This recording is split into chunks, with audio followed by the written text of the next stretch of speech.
Your little candle shop isn't going to save you, Olivia. My father's voice boomed across the mahogany conference table, making the crystal water glasses tremble. While you've been playing shopkeeper, Marcus has been learning to run a real business. Our business. I sat there in my simple black blazer, watching my brother's smug smile grow wider as our father continued his speech about legacy and responsibility. The Anderson Group's quarterly board meeting had turned into another opportunity to remind everyone why Marcus was the golden child, and I was the disappointment.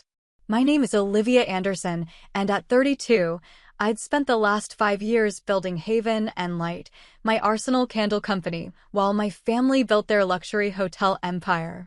To them, my business was a cute hobby, something to keep me occupied while Marcus, my younger brother, learned the intricacies of running their $15 million hospitality group. The Anderson Group needs strong leadership, my father continued, straightening his Rolex. That's why today, I'm officially announcing Marcus as my successor and CEO of our entire operation. The board members nodded approvingly. Of course they did. They'd watched Marcus grow up, seen him graduate from business school, and observed him taking on more responsibilities. What they didn't see was how he cut corners, manipulated numbers, and charmed his way through every crisis. My mother touched my arm gently, her diamond bracelet catching the light. Darling, don't look so glum. This is for the best. You have your creative outlet. Not everyone is cut out for the corporate world. I wanted to tell her about Haven and Light's growth projections, our expanding product lines, and the major retailers courting us for exclusive collections. But I'd learned long ago that in this room, my achievements might as well be written in invisible ink. Marcus leaned back in his chair, adjusting his custom-made suit. Don't worry, sis. Maybe we can stock your candles in our hotel gift shops. You know, as a family favor. The condescension in his voice made my blood boil. But I kept my expression neutral. What my family didn't know was that while they were dismissing my little shop, I'd been building something extraordinary, something that would prove more resilient than their empire of marble lobbies and champagne brunches. Later that evening, as I closed up my flagship store in downtown Portland, I couldn't help but smile at the irony. The space that my parents had called charmingly modest had just been featured in Luxury Lifestyle magazine as one of the most innovative retail concepts in the Pacific Northwest. My phone buzzed with a text from my best friend and business partner, Sarah. Just got the numbers from the West Coast buyers. You're going to want to see this. I locked up and headed to my office above the shop, where the scent of my latest creation, a complex blend of cedar, sage, and sea salt, filled the air. The space was everything my parents' corporate headquarters wasn't. Warm, inviting, alive with creativity. Vintage wooden shelves lined the walls, displaying our hand-poured candles alongside the stories of their creation. Each product had its own tale, its own purpose. Sarah was waiting at my desk, practically bouncing with excitement. Nordstrom wants to triple their order for the holiday season, and that's not even the best part. I sat down, taking in the spreadsheets on her laptop. The numbers were staggering. Our sustainable practices and unique marketing approach had caught the attention of major retailers across the country. We weren't just selling candles. We were selling an experience, a moment of peace in a chaotic world. We're projecting 8-figure revenue by next quarter, Sarah said, her eyes shining. Olivia, do you know what this means? I did. It meant that while my family was focused on their traditional luxury market, we tapped into something bigger, the growing demand for authentic, sustainable luxury. Our customers didn't just buy our products. They bought our story, our values, our vision. My phone buzzed again. Marcus, Dad wants to know if you're coming to the family dinner tonight. He's announcing some big expansion plans. I thought about declining, but curiosity got the better of me.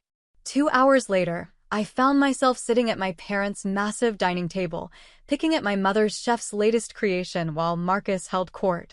The Anderson Group is expanding to Asia, he announced grandly. We're leveraging everything to build 3 new properties in Singapore, Bangkok, and Tokyo. It's going to revolutionize our brand. My father beamed with pride, but something in Marcus's voice set off alarm bells. I'd spent enough time in business to recognize the slight tremor of uncertainty beneath the bravado. Leveraging everything. I asked carefully. That sounds risky in the current market. Marcus waved off my concern. This is why you stick to candles, sis. You don't understand the big picture. Sometimes you have to take big risks for big rewards. My mother nodded sagely. Your brother knows what he's doing, Olivia. The Anderson Group has always been about bold moves. I wanted to point out that bold moves weren't the same as reckless ones, but I held my tongue. Instead, I excused myself early, citing inventory duties at the shop. As I drove home, I couldn't shake the feeling that something was wrong.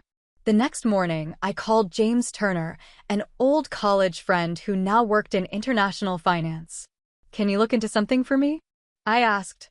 The Anderson Group's Asian expansion. Something feels off. A week later, James's findings confirmed my worst fears. The company was overleveraged, taking massive loans against their existing properties to fund the expansion. One market downturn, one project delay, and the whole house of cards could collapse. I debated warning my father, but past experience had taught me he wouldn't listen. To him, I was still the daughter who'd chosen to play with candles instead of joining the family business. So I focused on my own company, continuing to build Haven and Light with the same careful attention to detail that had gotten us this far. Each new product launch was meticulously planned, each expansion calculated and sustainable. 3 months later, the first cracks in the Anderson Group's facade began to show. Construction delays in Singapore made the news. Cost overruns in Bangkok raised eyebrows in the industry. Marcus's confident smile started to look strained around the edges. One evening, as I was experimenting with new scent combinations in my workshop, my father showed up unannounced. He looked older than I'd ever seen him, his usual commanding presence diminished. The banks are getting nervous, he said without preamble. They're talking about calling in some loans. I set down the essential oils I'd been blending. How bad is it? He sank into one of my comfortable workshop chairs, looking out of place in his expensive suit. Marcus assured me he had it under control, said he had contingency plans. But now? Now you're not so sure. I finished for him. He picked up one of my candles, turning it over in his hands. The label read Resilience, a blend I created during my first year in business, when everyone had told me I was making a mistake. I never understood this, he said softly. Why you chose this over what we built? The Anderson Group was supposed to be your legacy too. I took the candle from him, running my fingers over the hand-printed label. Dad, I didn't reject our legacy. I just chose to build something of my own, something that reflected my values. He looked around my workshop, really seeing it for the first time. How? He hesitated. How's your business doing? Really? I pulled out my laptop and showed him our numbers. His eyes widened as he scrolled through the projections, the purchase orders, the growth metrics. He trailed off, shaking his head. What you never expected from your daughter who wastes time with candles. I couldn't keep the edge out of my voice. He had the grace to look ashamed. As he rushed out to deal with Marcus's latest crisis, I turned back to my workbench. The scent of success, it turned out, was subtler than my family had ever imagined. But this was just the beginning. The next morning, I arrived at Haven and Light earlier than usual, needing the quiet hours before opening to center myself. The headlines were already circulating through the business community. Anderson Group faces investor exodus. Luxury hotel empire on shaky ground. Sarah burst through the door just as I was arranging our newest collection in the front window. Have you seen this? She thrust her tablet at me, displaying the Wall Street Journal's latest article. Your brother's expansion plan is falling apart faster than anyone expected. I scanned the article, my stomach tightening at phrases like potential fraud and misrepresented financials. The Bangkok investors weren't just pulling out. They were considering legal action. There's more, Sarah said, scrolling down. The Singapore property's construction has been halted due to permit irregularities.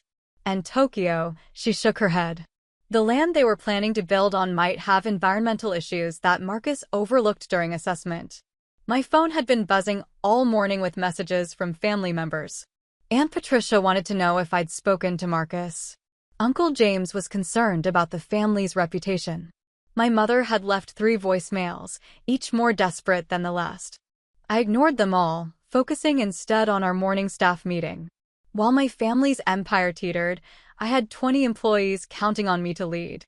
We had our own expansion plans to discuss, contracts to review, and a new holiday collection to finalize.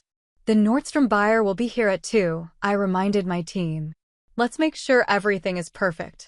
As my staff dispersed to their tasks, Sarah lingered behind. Are you really not going to get involved in the Anderson Group situation? I picked up one of our best-selling candles. Clarity, a blend of lavender, mint, and sea air that I created during my first year of independence. They made their choice years ago, Sarah. They chose Marcus's flash over substance. They're reaping what they sowed. The meeting with the Nordstrom buyer went brilliantly. Our holiday collection, inspired by vintage family gatherings, but reimagined from modern sensibilities, struck exactly the right note. As we were wrapping up, my father appeared in the shop doorway, looking as disheveled as I'd ever seen him. Olivia, we need to talk. I excused myself from the buyer and led my father upstairs to my office. He paced the room, taking in the warm lighting, the carefully curated mood boards, the wall of customer testimonials. The banks are calling in their loans, he said finally. Marcus, he wasn't just aggressive with the expansion. He was reckless. He falsified reports, inflated projections, borrowed against assets we didn't fully own. I sat down at my desk, letting the familiar scent of our signature blend. Homecoming. Calm my racing thoughts. How bad is it? We could lose everything, he admitted, his voice breaking, not just the new properties. All of it. The entire Anderson Group. Part of me wanted to say I told you so, but the defeat in his eyes stopped me. Instead, I asked, where's Marcus? Nobody knows. He's not answering his phone. His wife says he left last night and hasn't come home.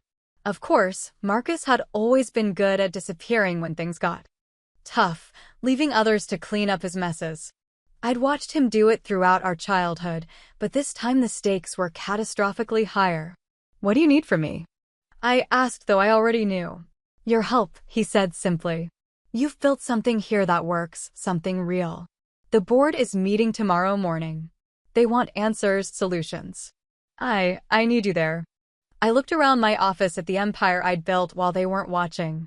Every candle, every scent, every carefully crafted story represented hours of work, meticulous attention to detail, and a dedication to sustainable growth over quick profits. I'll be there, I said finally, but not for Marcus. For you and for the employees who depend on the Anderson Group for their livelihoods. That night, I stayed late at the shop reviewing the Anderson Group's financials that my father had shared.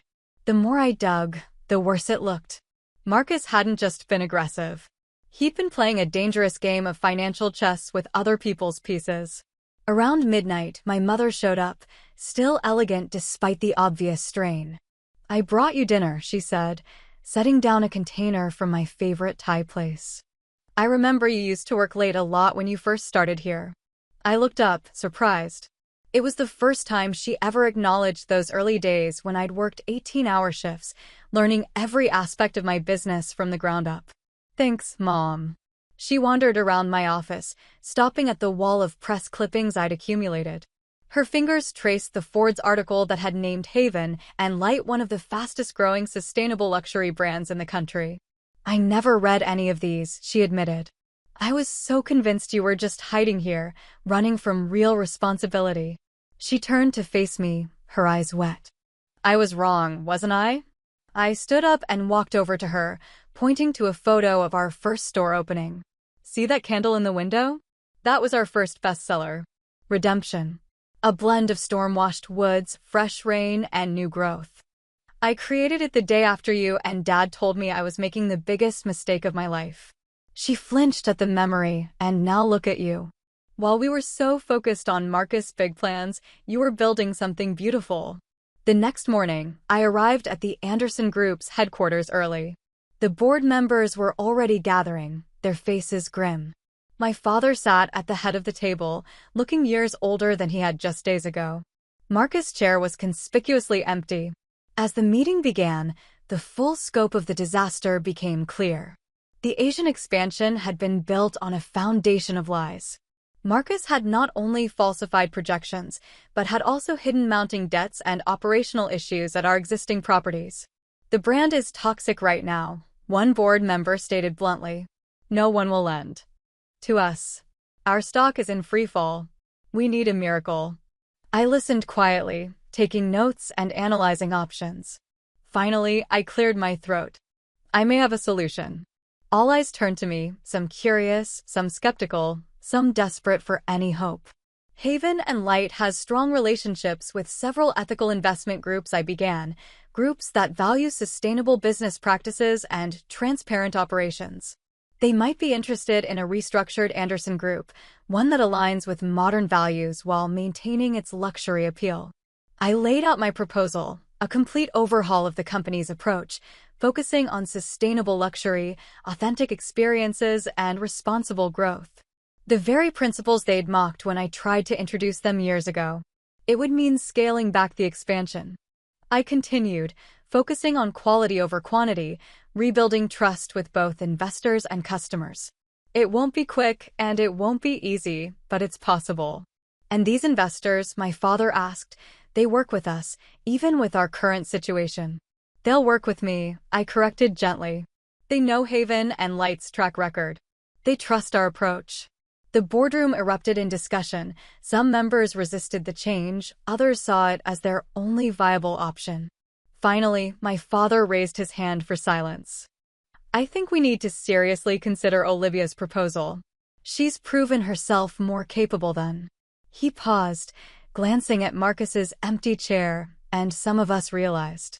As the meeting adjourned, my father turned to me. I'd like to see it, he said. Your whole operation. Help me understand what we've been too blind to see. I stood up, offering him my hand. Come on, Dad, I'll show you how a real empire is built. The transformation of the Anderson Group began at dawn the next day. I arrived at headquarters to find my father already there, surrounded by stacks of documents and financial reports. Dark circles under his eyes suggested he'd been there all night. Marcus finally called, he said without looking up. From somewhere in the Bahamas, says he's taking some time to process things. I wasn't surprised. My brother had always believed in the fake it till you make it philosophy. Now that the faking had been exposed, he'd run away rather than face the consequences. The investors are coming at 10. I reminded him gently. We need to be prepared. The ethical investment group I contacted, Summit Partners, had agreed to an emergency meeting. They were intrigued by the possibility of transforming a traditional luxury hotel chain into a sustainable hospitality leader. Sarah met me in the conference room, armed with Haven and Light's success metrics and transformation strategy. Are you sure about this? She asked quietly. Saving the family business wasn't exactly in our 5-year plan. Before I could answer, the Summit Partners team arrived. Leading them was Victoria Chin, a sharp-eyed woman known for turning troubled companies into industry innovators. MS. Anderson, she said, shaking my hand. I must admit, when you first called about the Anderson Group, I was skeptical. But your track record with Haven and Light is impressive. For the next 3 hours, we laid out our vision, not just financial restructuring, but a complete reimagining of what luxury hospitality could be. Sustainable practices, authentic local connections, and transparent operations would replace the old model of excess and exclusivity. The market is changing, I explained, pulling up Haven and Light's customer analysis. Modern luxury consumers want more than just high thread counts and champagne brunches. They want to feel good about where they spend their money. Victoria studied our projections carefully. You're proposing to decrease the number of properties, but increase per location revenue through enhanced experiences and sustainable practices. Exactly, I nodded. Quality over quantity, the same principle that built Haven and Light. My father, who had been uncharacteristically quiet, spoke up. My daughter has shown us a different way of doing business, one we should have seen years ago. Victoria's team huddled together, discussing in low voices. Finally, she turned back to us. We're interested, but we have conditions. First, complete transparency about the current financial situation. Second, we want Olivia to lead the transformation. I felt my father stiffen beside me. Despite everything, the idea of officially handing control to his rebellious daughter was clearly difficult. "Dad," I said softly, "this isn't about taking over. It's about saving what you built. Let me help." He looked at me for a long moment, then nodded. "She's in charge," he told Victoria. "Whatever it takes." The next few weeks were a blur of activity. During the day, I worked with the transition team at Anderson Group, implementing new systems and reviewing every aspect of operations. At night, I returned to Haven and Light, ensuring my own company didn't suffer during this crucial time. The changes at Anderson Group were dramatic. We closed the failing properties and reinvested in our strongest locations. Each hotel was redesigned to emphasize local culture and sustainable luxury. Staff members were retrained in our new service philosophy. One evening, as I was reviewing renovation plans in my father's old office, my mother appeared with dinner. "You're working too hard," she said, setting down the containers. "Just like your father used to." I looked up, surprised by the comparison. "Someone has to clean up Marcus's mess." She sat down, smoothing her designer dress. "You know, I always thought Marcus had your father's business sense. But watching you these past weeks, you have his real strength, the ability to build something lasting." I learned that from my candle shop, I said with a small smile. Every product had to be perfect. Every customer interaction meaningful. No cutting corners. She picked up one of the new hotel brochures I've been designing. The cover showed a stunning eco-luxury suite, all natural materials and breathtaking views. "This is beautiful, Olivia. So different from what we used to do, but better." "That's the point, Mom. Luxury doesn't have to mean waste. Success doesn't have to come at the expense of ethics." Just then, my phone buzzed. Another text from Marcus, his first contact since disappearing to the Bahamas. "Heard you're dismantling everything I built. Hope you're happy playing savior." I showed the message to my mother, watching her face fall. "He still doesn't understand, does he?" "No," I replied. "He never will." Marcus wanted the glory of success without the work of building it properly. The transformation wasn't without challenges. Some longtime employees resisted the changes. Certain board members questioned our new direction. But as the first quarter under new management came to a close, the results spoke for themselves. Bookings at our redesigned properties were up 40%. Customer satisfaction scores had never been higher. Even our harshest critics had to admit that the new Anderson Group was becoming something special. One morning, I arrived at headquarters to find my father in the lobby, studying our new living wall installation, a vertical garden that helped purify the air naturally. "Remember when you first suggested something like this?" he asked. 5 years ago? I did remember. It was one of my last attempts to introduce sustainable practices before leaving to start Haven and Light. Marcus had called it hippie nonsense. "Things changed, Dad." He turned to face me, his expression serious. "You've done more than save the company, Olivia. You've given it a future. A real one." Before I could respond, Victoria Chin walked in, looking pleased. "The numbers are in," she announced. "The Anderson Group's transformation is being hailed as a model for sustainable luxury. Several other hotel chains are asking about our consulting services."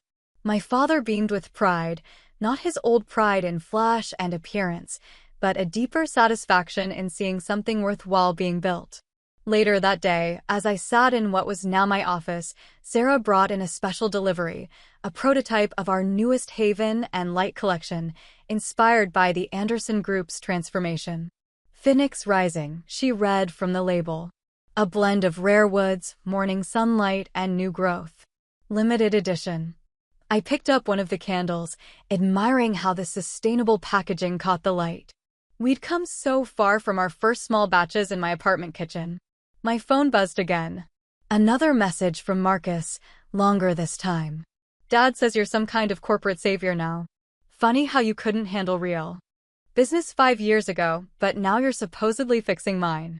Don't expect a thank you." I showed the message to Sarah, who rolled her eyes. "He still doesn't get it. Does he?" This was never about fixing his mistakes. It was about building something better. "No," I agreed. "He doesn't get it. But that's okay. We're not doing this for him. As the sun set over the city, I walked through our flagship Haven and Light store, now expanded to include a showcase of the new Anderson Group aesthetic. The spaces complemented each other perfectly, both built on authenticity, quality, and genuine value. My father had asked me earlier when I would consider the transformation complete. The truth was, it would never be complete. Real success isn't a destination.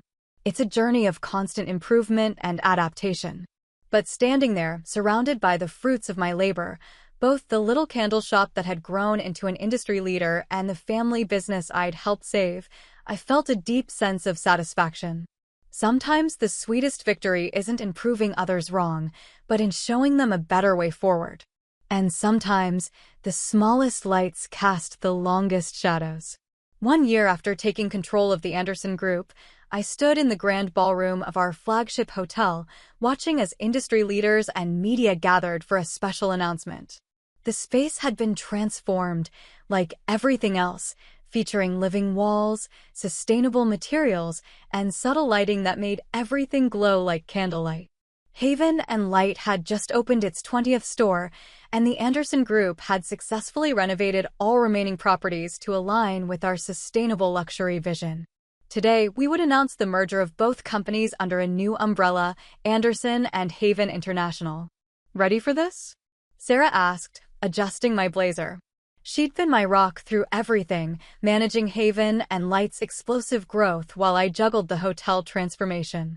As ready as I'll ever be, I replied, touching the small vial of essential oils in my pocket, my own personal courage blend. My father approached, looking more relaxed than I'd seen him in years. The press is waiting, and he hesitated. Marcus is here. I hadn't seen my brother since his disappearance to the Bahamas. He'd eventually returned when his money ran out, but he had kept his distance, watching from afar as I rebuilt what he'd nearly destroyed. Sure enough, there he was at the back of the room, looking uncomfortable in a suit that no longer fit quite right. Our eyes met briefly before he looked away. Victoria Chin from Summit Partners took the podium first, outlining the financial success of our transformation. The Anderson Group's revenues had not only recovered but exceeded all projections. Haven and Light had tripled its market presence. Together, we created a new model for sustainable luxury that was revolutionizing both industries. When it was my turn to speak, I felt surprisingly calm. A year ago, many people thought luxury and sustainability couldn't coexist. That success had to come at the expense of ethics. Today, we've proven them wrong. Anderson and Haven International represents more than just a merger of two companies. It represents a new way forward. The announcement was met with enthusiastic applause. As photographers snapped pictures, I noticed my mother wiping tears from her eyes. Even Marcus looked thoughtful. After the formal presentation, during the reception, Marcus approached me hesitantly. Nice speech, he said, trying to sound casual. Dad says you've done amazing things here. I studied my brother's face, seeing past the bravado to the uncertainty beneath. It wasn't about doing amazing things, Marcus. It was about doing things right. He shifted uncomfortably. I've been thinking, maybe I could learn, start from the bottom, really understand the business this time. I smiled, remembering my own journey. The gift shop at our Denver property needs an assistant manager. Long hours, lots of inventory work, customer service. Interested? He blinked, clearly expecting a more prestigious offer. But then, surprisingly, he nodded. Yeah, actually, I think I am. Later that evening, as the celebration wound down, I found myself in my office at Haven and Light, surrounded by the scents that had started it all. Sarah brought in 2 glasses of champagne. Remember when this was just your little candle shop? She asked, handing me a glass. I picked up our first candle mold, now preserved in a glass case. Seems like a lifetime ago. My father knocked on the door, joining us with his own champagne. Your mother's organizing some kind of family dinner to celebrate. She's actually cooking herself. God help us all. I laughed, remembering the last time my mother had attempted to cook. Tell her we'll be there. But first, I pulled out a small box from my desk. I want you to have this. Inside was a custom-made candle, one I'd been working on for months. The label read Legacy, a complex blend of old and new, tradition and innovation. I made this to remind us where we came from and where we're going. I explained as he opened it. See the base notes? They're the same ones Mom used to love in her favorite perfume. His hands trembled slightly as he held the candle. You remember that? I remember everything, Dad. The good and the bad. It all led us here. The next morning, I arrived early at the Anderson and Haven International headquarters, a renovated historic building that perfectly balanced preservation with innovation. The lobby featured a wall of photographs telling our story. Haven and Light's first store opening, the Anderson Group's transformation, and now our unified future. My team was already gathering for our first official merge. Operations meeting. Among them was Marcus, dressed for his first day of training in Denver. You know, he said quietly as he passed my desk, I finally get it. What you built here, it's not just about business. It's about legacy. A real one. I nodded, appreciating how much it must have cost his pride to admit that. There's always room for growth, Marcus. That's what I learned in my little shop. The meeting was productive, filled with ideas for expanding our sustainable luxury model globally. But this time, the expansion would be careful, considered, built on solid foundations rather than quick profits. That evening, at my mother's celebration dinner, I watched my family interact with new lives. Marcus, humbled but perhaps finally growing up. My mother, who now proudly displayed Haven and Light candles throughout her house. My father, who had learned that true strength sometimes comes in unexpected packages. I have something to show you, my father said after dinner, leading me to the study. He opened his safe and pulled out a worn leather journal. This was your mother's business diary. I found it while cleaning out the old office. I took it carefully, recognizing my mom's handwriting. On the last page, dated just months before she passed away, was an entry about me. Olivia helped me with inventory today. She has a gift for seeing what others miss, for building beauty from simple things. I hope someday she'll understand that this makes her not less, but more. She knew, my father said softly. Even then, she knew what we couldn't see. I have the journal to my chest, feeling the pieces of my journey click into place. The little candle shop that everyone had dismissed had become the heart of something extraordinary. Not because it was big or flashy, but because it was built with integrity, patience, and love. Sarah texted me later, just got the latest numbers. Both divisions are exceeding Q4 projections. Your little shop isn't so little anymore. I smiled, remembering all the doubts, the dismissals, the condescension. Success, I'd learned, doesn't always look like what others expect. Sometimes it smells like hand-poured candles and feels like proving everyone wrong by doing everything right. The next morning, I walked through our flagship store before opening. Each candle told a story of persistence, of growth, of transformation. But perhaps the most important story was the one that couldn't be seen. The story of a daughter who refused to let others define her worth. Anderson and Haven International would continue to grow, but we would grow right. Each step forward would be measured. Each decision weighed against our values. The empire I'd built from a little candle shop would light the way, ready to start another day. Sarah asked, joining me at the door. I looked out at the morning sun hitting our storefront, then back at the empire we'd built. Not just of business, but a vindication of proof that success comes in many forms. Always ready, I replied, unlocking the door to whatever came next. Because sometimes the smallest lights cast the longest shadows, and sometimes the sweetest success is the kind that proves everyone wrong by being exactly right.